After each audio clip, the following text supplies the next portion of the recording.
بسم اللہ الرحمن الرحیم۔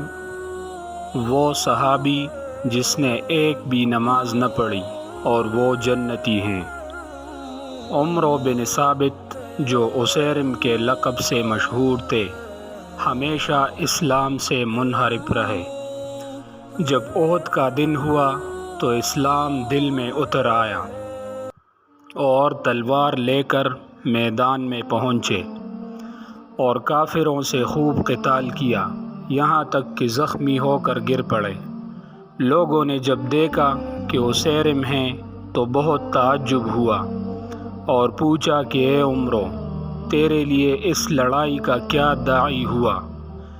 اسلام کی رغبت یا قومی غیرت و حمیت؟ اسیرم رضی اللہ تعالی عنہ نے جواب دیا، بل رغبت فی الاسلام فآمنت باللہ ورسولہ فاسلمت واخذت سیفی وقاتلت مع رسول اللہ صلی اللہ علیہ وسلم حتی اصابنی ما اصابنی انہ لمن اہل الجنت۔ ترجمہ: بلکہ اسلام کی رغبت داعی ہوئی، میں ایمان لایا اللہ اور اس کے رسول صلی اللہ علیہ وسلم پر، اور مسلمان ہوا اور تلوار لے کر رسول اللہ صلی اللہ علیہ وسلم کے ساتھ آپ صلی اللہ علیہ وسلم کے دشمنوں سے قتال کیا، یہاں تک کہ مجھ کو یہ زخم پہنچے۔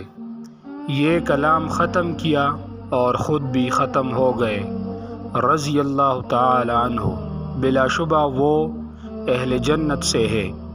حضرت ابو ہریرہ رضی اللہ تعالی عنہ فرمایا کرتے تھے، بتلاؤ وہ کون شخص ہے کہ جو جنت میں پہنچ گیا اور ایک نماز بھی نہیں پڑھی؟ وہ یہی صحابی ہیں۔